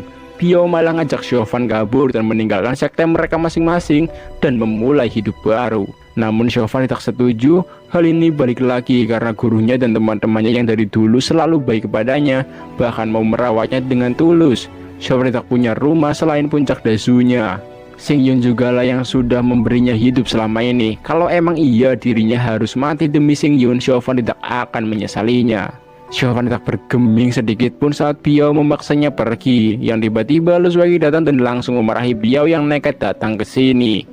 Di sisi itu, Dao Suan dan Chang Song menyambut datangnya salah satu tetua Tianyin dan asing untuk membicarakan masalah yang menyangkut Chauvin. Si tetua yakin kalau Chauvin adalah anak baik dan punya tekad hati yang bersih. Dia berani menjamin kalau Chauvin pasti akan menjadi ujung tombak peperangan melawan sekte iblis karena kultivasinya yang berada di level yang berada jauh dari murid-murid Xingyun yang lain. Si tetua alias Po Fang juga berani bersumpah kalau Chauvin bukanlah muridnya yang sengaja dimasukkan ke Xingyun untuk mencuri ilmu sihir Xingyun. Dao Suan angkat bicara di mana ia bingung bagaimana bisa murid Xingyun Chauvin menguasai sihir Tianyin. Tiba-tiba Qi Hou datang ngasih tahu soal Biao yang datang menemui Chauvin. Diam-diam juga asing pergi keluar atas perintah kode Po Fang. Di belakang gunung sendiri, Biao baku hantam sama Lu Sueki. Chauvin pun menghentikan perkelahian mereka, yang seketika Chauvin dibawa pergi oleh sesuatu kekuatan dengan sangat cepat. Biao juga ikut pergi. Chang Song dan Qi Hou yang baru sampai berspekulasi kalau Chauvin dibawa pergi oleh Biao, yang padahal kan bukan ya. Kemudian nampaklah kalau ternyata yang ngebawa Chauvin tadi adalah asing. Di sini asing mengatakan kalau ketua kuil Tianyin-nya ingin bertemu dengan Chauvin. Dia juga mengungkit guru kuil Tianyin yang dulu bertemu dengan Chauvin di desa kuil rumput saat Chauvin kecil, alias Biksu Puzi. Chauvin tentu ingat betul karena sihir Tianyin dan mutiara darah yang ada padanya adalah pemberian dari Biksu Puzi. Meski kuil Tianyin mau membantunya menyelesaikan masalah ini, Chauvin tetap tidak mau pergi dan berniat balik lagi ke Xingyun untuk menerima semua hukumannya. Asing yang tidak mau Chauvin kenapa-napa dengan terpaksa menotoknya untuk ia bawa ke kuil Tianyin. Di istana Xingyun sendiri, Chang Song mengungkapkan amarahnya karena Chauvin yang pergi. Dia meyakini kalau Chauvin pergi bersama Biao.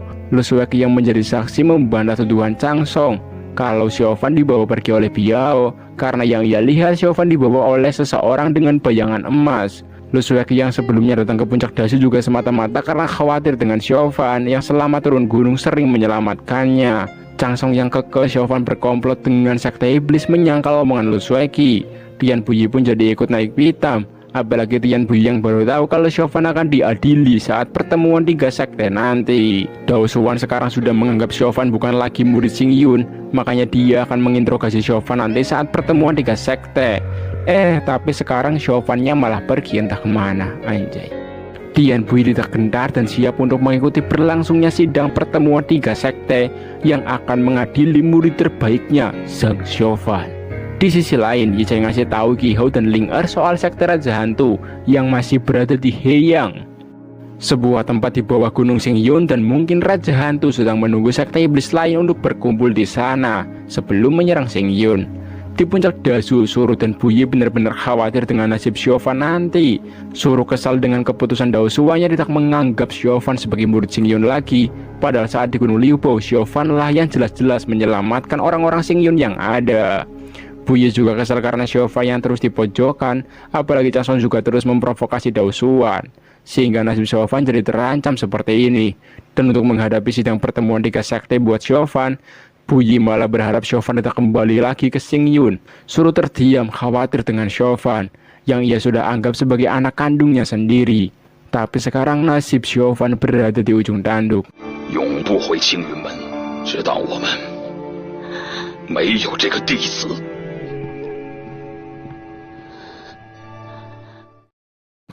Sementara itu, Chauvin terbangun dan sudah berada di kuil Tianyin. Asing mengatakan kalau dirinya tidak punya pilihan lain sehingga ngebawa Chauvin ke sini, karena kalau tidak Chauvin pasti sudah dibunuh oleh sekte Xingyun-nya sendiri. Karena Chauvin juga yang akan disidang 3 sekte kalau masih berada di Xingyun. Chauvin kaget mendengarnya.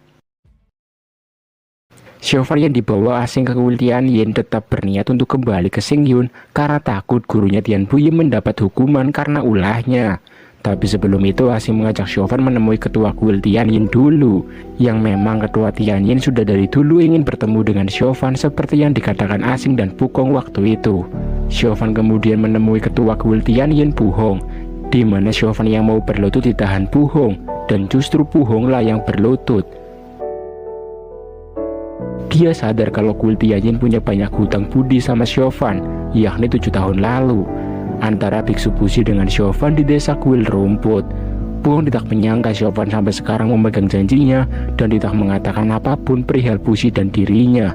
Masalah Xiaofan yang terjadi di Gunung Liubo juga seharusnya Pu Hong yang menjelaskannya kepada Dao Xuan agar nama Xiaofan tetap bersih. Tapi sebelum itu ia ingin Xiaofan mengetahui semua kebenarannya. Xiaofan sangat menjunjung tinggi Biksu Puzi yang dulu menjadi gurunya, bahkan mentransfer semua keterampilan sihir kepadanya. Namun dia juga bingung karena merasa aneh kenapa Puzi mentransfer sihir kepadanya dan malah mengirimnya ke sekte Xingyun. Pu Hong pun mulai menjelaskan semuanya, dimana setelah kejadian di desa kuil rumput, Puzi balik ke kuil Tianyin. Sebagai pengakuan dosanya, Puzi meninggalkan api hati. Selama ini Puzi disiksa oleh api hati sebagai bentuk penebusan dosanya. Xiaofan sadar kalau apa yang ada di api hati ini adalah iblis hati gurunya Puzi. Dulu Puzi adalah murid kuil Tianyin yang paling berbakat. Saat menjelajahi dunia Jianghu ini, Puzi tidak sengaja mendapatkan benda iblis. Yang tidak lain ialah mutiara darah yang berada di senjata Xiaofan sekarang. Xiaofan ingat betul kalau dulu Puzi menyuruhnya membuang mutiara ini, namun dia memutuskan untuk menyimpannya. Dan di sini Pu Hong tidak mempermasalahkannya. Dulu memang mutiara darah berasal dari sekte iblis, tapi di tangan Xiaofan yang berniat menyatukan iblis dan benar, mutiara darah tentu lebih bermanfaat. Puzi juga dulu ingin menaklukkan mutiara darah supaya bisa digunakan untuk kebaikan. Namun ambisi itu beralih, di mana Puzi justru ingin memecahkan misteri umur panjang. Setelah berhasil menguasai teknik rahasia Tianyin, Puzi mendatangi sekte Xingyun, berharap Dao Xuan mau bekerja sama dengannya, yakni memberi satu murid agar bisa menguasai sihir kedua sekte antara Xingyun dan Tianyin. Namun hal itu ditolak Dao Xuan dengan terhormat. Saat turun gunung, Puzi diserang dan ngebuatnya terluka parah. Karena melindungi mutiara darah, Puzi kemudian mendatangi kuil di desa kuil rumput. Namun karena menyimpan mutiara darah cukup lama, ngebuat Puzi hilang kendali, seakan termakan obsesi dan iblis hatinya. Sadar ada yang tidak beres, Puzi menggunakan kekuatannya untuk menekan mutiara darah. Malam itu, orang misterius yang menculik Lin Jingyu mengelabui Puzi, yang hal itu ngebuat Puzi kena racun sihir 7 ekor. Jingyu yang kena racunnya sebisa mungkin disembuhkan Puzi. Puzi terluka lebih parah setelah bertarung dengan orang misterius itu. Puzi yang tahu umurnya tidak akan lama lagi kemudian memindahkan semua keterampilan sihirnya kepada seorang anak, dan lalu mengirim anak itu masuk ke Xingyun untuk menguasai sihir Xingyun. Puzi dengan ambisinya diam-diam menyusupkan anak itu supaya bisa menguasai dua sihir sekte antara Xingyun dan Tianyin. Bukan hanya itu, Puzi juga memberikan mutiara darah pada anak tersebut. Puzi menyuruh anak itu untuk membuangnya, tapi sampai sekarang malah tidak dibuang dan justru menjadi senjata andalannya. Anak itu tidak lain adalah Zhang Xiaofan. Puzi yang dikuasai iblis hatinya menghancurkan dan membandai semua penduduk kuil rumput, kecuali Xiaofan dan Jingyu. Xiaofan kaget mendengarnya dan tidak menyangka orang yang membandai keluarga dan seluruh penduduk desanya ternyata adalah gurunya sendiri, Puzi. Di sisi lain, Puzi ngasih tahu Jingyu kalau yang menculik Xiaofan adalah orang yang menguasai sihir Tianyin. Itu berarti Xiaofan berada di kuil Tianyin sekarang, yang kemungkinan itu adalah asing. Jingyu tentu kenal dengan asing waktu dulu berada di kota Yudu, yang juga menjadi teman baik dirinya dan Xiaofan. Namun mereka meyakini Xiaofan menguasai sihir Tianyin bukan dari asing.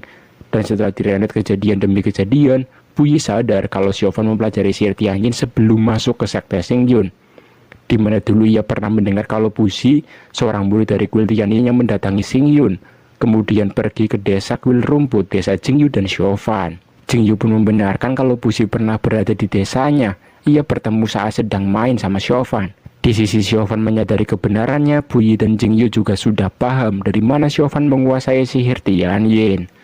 Diperlihatkan juga Biao dan Yego yang mendatangi desa kuil rumput mencari Xiaofan, yang mana Xiaofan sendiri masih berada di kuil Tianyin. Pu Hong kembali menceritakan perihal Puzi yang sebelum meninggal balik ke kuil Tianyin dan menjelaskan semuanya. Puzi menyesali perbuatannya sehingga sampai sekarang Puzi terus disiksa oleh iblis hatinya sendiri. Xiaofan masih syok mengetahui desanya dibandai sama gurunya sendiri, Puzi. Amarahnya memuncak, tongkat manik juga ikut merespon. Ambisinya untuk balas dendam pada pelaku pembandai keluarganya seketika kembali. Dia sangat sakit selama ini demi melindungi janjinya pada gurunya Puzi yang tanpa ia sangka adalah pelaku pembandai keluarganya. Pu Hong berusaha menenangkan Xiaofan agar tidak lepas kendali dan dikuasai oleh iblis hatinya. Dengan kekuatannya, Pu Hong berusaha menyadarkan Xiaofan. Dan akhirnya Xiaofan pun dapat sadar kembali. Dia merenungi kenangannya saat baru sampai di Sengyun dan menjadi murid Tian Puyi di puncak Dasu. Chauvin begitu heran kenapa aliran iblis dan kebenaran selalu bersinggungan, bahkan menjadi musuh bebuyutan hingga sekarang. Padahal gegara itu jugalah banyak korban yang berjatuhan. Namun meski begitu, Chauvin sadar di dunia yang kejam ini masih ada orang yang dia hargai dan lindungi. Chauvin berusaha berpikir tenang agar bisa ikhlas dengan peristiwa masa lalu dan tidak lagi memiliki dendam. Asing yang nyamperin juga ternyata sudah tahu masalah ini dari dulu. Asing meminta maaf karena kuil Tianyin-nya memiliki banyak hutang pada Chauvin. Chauvin kemudian kembali masuk ke tempat api hati Puzi. Dia mengungkapkan semua keluh kesahnya selama ini pada gurunya Puzi yang benar-benar ngebuatnya merasakan sakit, namun ia pendam dalam-dalam. Yang lalu Chauvin pun masuk ke dalam iblis hati Puzi untuk mengakhiri semuanya. Piao yang berada di desa kuil rumput juga sadar kalau Chauvin berada di dekatnya. Namun dia tidak dapat melihatnya karena Chauvin berada di masa yang berbeda. Chauvin melihat kenangannya dengan sang ibu maupun dengan Jingyu. Yang lalu dia pun melihat orang misterius yang bertarung dengan Puzi. Orang misterius ini menggunakan teknik guntur. Puzi sendiri menggunakan kekuatan mutiara darah. Orang misterius yang kalah kabur. Chauvin lalu menemui Puzi yang baru selesai membantai seluruh penduduk desanya. Meski iblis hati masih ada dalam dirinya, Puzi tetap sadar dan mengenali Chauvin, muridnya ini. Puzi mengatakan tersiksanya dia selama 7 tahun ini. Chauvin sadar kalau yang ada di hadapannya bukanlah gurunya, tapi iblis hatinya. Chauvin kemudian menyerang iblis hati Puzi ini. Tak sampai di sini, suara iblis hati supaya Chauvin balas dendam terus berbisik di telinganya. Beruntung Piao yang berada di alam nyata di tempat yang sama menenangkan Chauvin agar tidak termakan obsesinya di masa lalu. Kekuatan Chauvin yang semula berwarna hitam jahat seketika berubah menjadi baik kembali. Dan akhirnya ia berhasil mengalahkan iblis hati Puzi. 哪怕是死，我也要跟你死在一起。却能为你所用。不知师傅，你可以解脱。 Puzi terbebas dari iblis hatinya. Dia begitu senang dapat melihat Chauvin lagi setelah 7 tahun lamanya. Puzi juga senang benda yang saat berada di tangannya jahat bisa luluh dan menjadi senjata andalan muridnya ini. Ini mengartikan hati Chauvin baik dan tulus. Puzi begitu beruntung dosanya yang besar dapat ampunan dan keikhlasan Chauvin, sehingga sekarang bisa bebas menuju alam baka. Bukan hanya Puzi saja yang pergi ke alam baka, tapi seluruh penduduk desa kuil rumput juga sekalian. Pengorbanan dan keikhlasan Chauvin memendam semua dendam pada akhirnya berbuah manis. Semua orang di masa lalunya bisa pergi dengan tenang sekarang. Chauvin pun kembali ke kuil Tianyin dan api hati Puzi juga sudah padam, menandakan Puzi yang sudah pergi dengan tenang. Meski amarah, dendam, sedih, senang bercampur, namun Chauvin berhasil menyatukannya ke dalam sebuah kata singkat tapi penuh makna, yakni ikhlas. Puhong berterima kasih banyak sama Chauvin yang sudah ikhlas. Bukan hanya dia saja, tapi juga seluruh kuil Tianyin sangat berterima kasih sama Chauvin.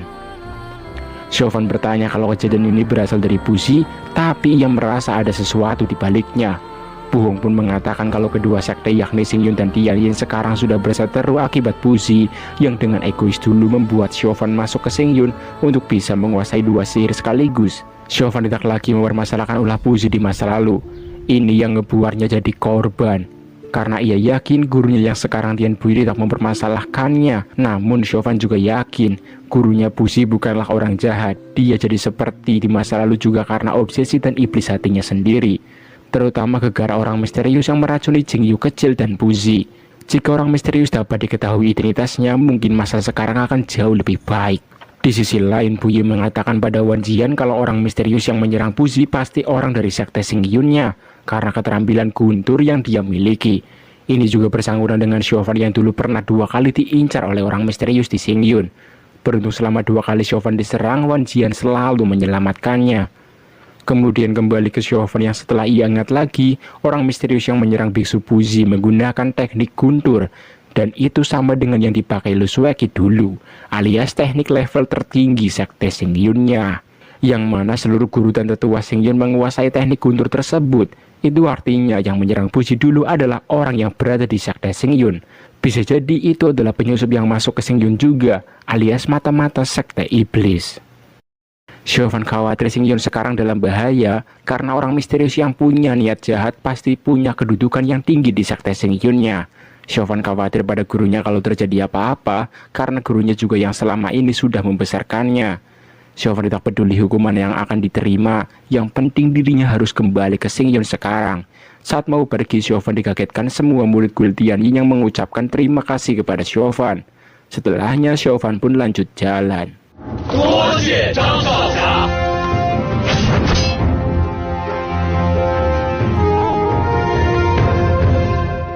Di kuil leluhur sendiri, Puyi dan Wan Jian masih belum mengetahui siapa mata-mata sekte iblis yang berada di Xingyun. Mereka sudah lalai selama ini dan tidak sadar akan adanya mata-mata sekte iblis di Xingyun, dan sudah lama ternyata berada di sini. Puyi belum pernah mengatakan dugaan ini pada Dao Xuan karena Dao Xuan yang sudah berubah dan tidak terlalu percaya kepadanya. Puyi tahu tragedi masa lalu akan terjadi lagi, apalagi sekte iblis juga yang sudah mulai bergerak. Xingyu diam-diam menguping pembicaraan mereka. Di sisi lain nampaklah mata-mata iblis yang menemui Raja Hantu. Raja Hantu tahu identitas si mata-mata ini yang cukup ngebuatnya kaget. Dia berjanji akan mengabulkan keinginan mata-mata ini yang sudah membantunya begitu banyak saat menjalankan rencananya. Mata-mata ini berasal dari sekte Lisie yang setelah membicarakan beberapa hal dia pun kemudian pergi. Yang tiba-tiba juga Biao datang. Biao mengatakan kalau dirinya tidak peduli ayahnya akan menang atau kalah dalam perang kali ini. Dia hanya berharap Chauvin selamat. Tidak lepas juga ayahnya ini yang ia harap selalu selamat dan baik-baik saja. Biao mengungkapkan kekhawatirannya akan perang ini yang pasti banyak korban berjatuhan. Namun Raja Hantu tidak menghiraukan omongan anaknya ini. Diperlihatkan Xingyu yang mendatangi puncak Longsounya dan masuk ke kamar Changsong. Xingyu menduga Changsong atau gurunya itu mata-mata sekte iblis, yang tiba-tiba Xingyu melihat sebuah benda yang menyala. Xingyu kemudian membuka kotak sihir penyimpanan ini yang setelah disatukan Xingyu sadar kalau huruf-huruf ini logo sekte Lisie. Tiba-tiba mata sekte iblis datang dan langsung menyerang Xingyu. Xingyu pun tidak sadarkan diri. Dan benar saja ternyata selama ini mata-mata yang ada di Xingyun adalah Changsong. Changsong menahan Xingyu di sebuah tempat rahasia. Dia yang masih perhatian sama muridnya ini kemudian memulihkan lukanya. Sambil menahan amarah karena kaget ternyata gurunya seorang mata-mata sekte iblis, Xingyu coba menanyakan alasan Changsong melakukan semua ini. Changsong tidak mau menjelaskannya dengan rinci. Hal ini ngebuat Xingyu benar-benar tidak menyangka gurunya yang selama ini mengajarinya keterampilan sihir ternyata seorang mata-mata sekte iblis. Changsong tidak bisa menjelaskannya karena ada latar belakang yang memang tidak ingin dia ungkapkan. Changsong lalu menunjukkan motif pedang Zuxian, senjata yang mampu membunuh dewa bahkan makhluk kayangan. Changsong mengatakan kalau sebenarnya dia hanyalah murid biasa sekte Lisie yang diperintah ketua sektenya dulu untuk mencuri pedang Zuxian karena sudah banyak membandai manusia entah dari aliran benar maupun iblis. Perang besar di masa lalu ngebuat sekte iblis mengalami kemunduran, begitu juga dengan sekte Lisie-nya. Changsong dapat dipercaya oleh ketua sekte Xingyun Dao Xuan juga karena dengan tangannya dia berinisiatif untuk menghancurkan sekte Lisie alias rumahnya sendiri. Luka ini perih rasanya tapi dapat terbayar dengan dia yang dapat menyelidiki semua hal yang ada di Xingyun. Untuk suatu saat nanti bisa ia dan sekte iblis lain hancurkan. Changsong bercerita kalau dulu ketua Xingyun Diang Tangzi hilang kendali karena pedang Zuxian sehingga dia harus dikurung. Namun karena terlalu kuat, senior Changsong atau Wan Jian memutuskan untuk membunuh Tian Tangzi agar tidak banyak korban lagi. Namun hal itu dimanfaatkan Dao Xuan, ketua Xingyun yang sekarang. Dia melimpahkan kasus pembunuhan itu kepada Wan Jian semua, sehingga Dao Xuan dapat menjadi ketua Xingyun sampai saat ini. Dari sinilah sakit hati Changsong memuncak karena sekte yang dianggap benar ternyata lebih kejam dari sekte iblis, dan itu juga ternyata gegara pedang Zuxian. Bisa dibilang senjata andalan Xingyun itu adalah senjata iblis. Melihat Wan Jian sekarang, Changsong merasa seperti dirinya dulu yang tidak mendapatkan keadilan sesama manusia. Changsong tahu kalau di masa depan pasti akan kehilangan semua yang sudah ia dapatkan di Xingyun ini karena berkhianat. Namun ia tidak dapat memutar balik keteguhan hatinya ini karena kehancuran Xingyun ia yakini sebentar lagi bakal terjadi. Changsong juga jujur di mana dulu di desa kuil rumput dialah yang meracuni Xingyu dengan sihir ekor 7. Xingyu tentu kaget mendengarnya, namun Changsong menjelaskan kalau pembantaian desa kuil rumput bukanlah perbuatannya. Dan dia meyakini kalau yang melakukan itu adalah Puzi, orang yang menyembuhkan Jingyu. Jingyu yang belum tahu kebenaran soal tragedi ini tentu kaget mendengarnya. Namun meski sudah begitu, Jingyu bersikeras tidak akan mengikuti obsesi Changsong. Changsong yang marah berniat membunuh Jingyu.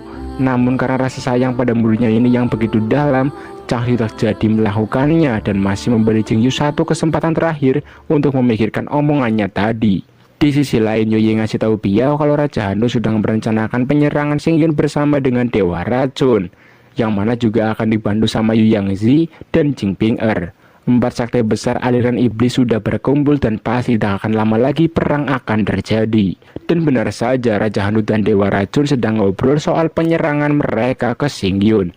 Dewa Racunnya sudah cukup tua tidak mau menjadi pimpinan perang kali ini. Namun tetap dia dan Sakti Wandunya akan ikut berperang membantu Sakti Raja Hantu, yang mana Raja Hantu juga sudah memikirkan sebuah strategi untuk menyerang Xingyun, yakni saat penjagaan mereka longgar, saat pengadilan sidang buat hukuman Siofan. Meski saat bertemu mereka berdua cukup akrab, tapi saat sudah berpisah mereka saling ngomongin satu sama lainnya nih, sama seperti teman kamu. Iya, kamu. Raja Hantu akan menempatkan pasukan Sakti Wandu nanti saat perang di garis depan. Namun strateginya juga masih tergantung keputusan Dao Xuan yang akan menghukum Siofan seperti apa. Di Sakti Xingyun berkumandanglah kalau Siofan sudah kembali. Hal ini ngebuat gurunya benar-benar cemas, takut Siofan dihukum mati. Mereka semua berkumpul di istana Xingyun bersama juga dengan utusan dari Guild Tianyin dan Lembah Fenxiang. Siofan yang tahu akan diadili seperti apa tanpa ragu dan dengan sikap siap mati terus melangkah maju memasuki istana Xingyun. Semua mata tertuju pada Siofan. Benda sihir Siofan alias tongkat maniknya diambil untuk diperiksa. Ini bagaikan sidang dengan melibatkan 3 sekte sekaligus. Dimulai dari awal, Siofan masuk Xingyun 7 tahun lalu bersama juga dengan Jingyu, yang mana dulu Siofan hanyalah anak biasa. Nampak Siofan yang benar-benar gak tega melihat gurunya jadi ikut terlibat dalam masalahnya ini.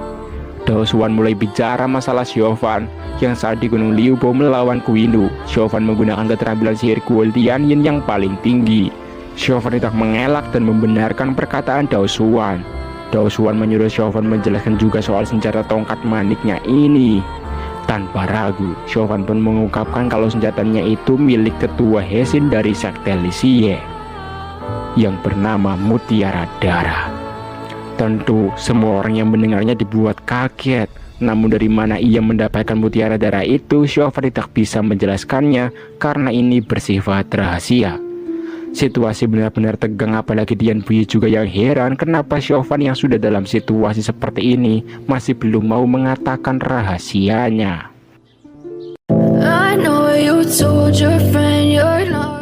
Oke, itulah tadi cerita series The Legend of Chusen part ke-25. Gimana? Semakin seru bukan? Makanya jangan lupa subscribe supaya tidak ketinggalan video-video kelanjutannya. Oke, kalau gitu kamu pamit, sampai jumpa lagi. It hurts to watch your blue eyes fade to gray as you fade away, as you fade away. Yeah, I'm about to fade away, cause every time I wake up I feel like it's Monday. Something's going wrong with all the chemicals up in my brain. All of a sudden I don't look at anything the same way. Gotta build up of my thoughts sitting